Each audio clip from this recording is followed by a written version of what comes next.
মাস্কাটে Omani মধ্যস্থতায় Iran ও যুক্তরাষ্ট্রের প্রতিনিধিদের মধ্যে ৬ ফেব্রুয়ারি যে গুরুত্বপূর্ণ পরোক্ষ সংলাপ অনুষ্ঠিত হয়েছে তাকে খুবই ভালো আলোচনা হিসেবে বর্ণনা করেছেন মার্কিন প্রেসিডেন্ট ডোনাল্ড ট্রাম্প। একে শুভ সূচনা বলেছেন ইরানের পররাষ্ট্রমন্ত্রী আব্বাস আরাগচি। তবে আলোচনার মাঝেই ইরানের ওপর নতুন করে অর্থনৈতিক দমনপীড়ন চালিয়েছে ওয়াশিংটন।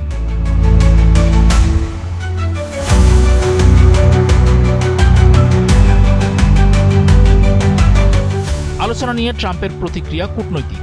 সরকারি বিমান এয়ারফোর্স ওয়ানে তিনি সাংবাদিকদের জানান, ইরানের সঙ্গে আলোচনা ফলপ্রসূ হয়েছে।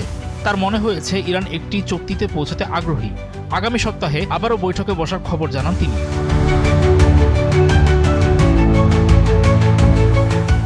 এই বৈঠকে মার্কিন প্রতিনিধি দলে ছিলেন প্রেসিডেন্টের বিশেষ দূত স্টিভ উইটকফ, ট্রাম্পের জামাতা জ্যারেড কুশনার এবং মার্কিন সেন্ট্রাল কমান্ডের প্রধান অ্যাডমিরাল ব্র্যাড কুপার। সামরিক কর্মকর্তার উপস্থিতি এই আলোচনার কৌশলগত গুরুত্বকে আরও স্পষ্ট করেছে। এক্সট্রিম মশার কয়েল প্ল্যান্ট ফাইবার দিয়ে তৈরি, ডেঙ্গু, চিকুনগুনিয়া বাহি সহ যে কোনো মশার বিরুদ্ধে দেয় এক্সট্রিম সুরক্ষা। ইরানের পররাষ্ট্রমন্ত্রী আব্বাস আরাগচি এই বৈঠককে শুভ সূচনা বললেও তিনি সতর্ক করে বলেন যে আলোচনা সফল করতে চাইলে তার দেশকে হুমকি ও চাপ প্রয়োগ বন্ধ করতে হবে। ইরানের রাষ্ট্রীয় টেলিভিশনে তিনি মন্তব্য করেন, দুই পক্ষের মধ্যে জারি থাকা অনাস্থা কাটিয়ে ওঠাই এখন বড় চ্যালেঞ্জ। ইরান মূলত তাদের পারমাণবিক কর্মসূচির মধ্যে আলোচনা সীমাবদ্ধ রাখতে চাইলেও যুক্তরাষ্ট্র ব্যালিস্টিক ক্ষেপণাস্ত্র এবং আঞ্চলিক সশস্ত্র গোষ্ঠীগুলোর প্রতি ইরানের সমর্থনের বিষয়টিও আলোচনায় রাখতে চাইছে। আলোচনায় বসলেও নিষেধাজ্ঞা আর শুল্ক জুলুম এখনও চালাচ্ছেন ট্রাম্প।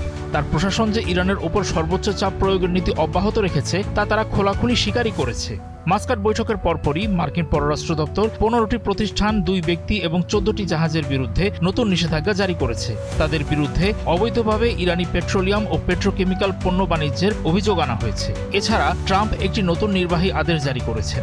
ইরান থেকে পণ্য কেনা দেশগুলোর ওপর সেকেন্ডারি শুল্ক আরোপ করবে যুক্তরাষ্ট্র। কূটনৈতিক আলোচনার পাশাপাশি মধ্যপ্রাচ্যে সামরিক শক্তি বৃদ্ধি করছে যুক্তরাষ্ট্র।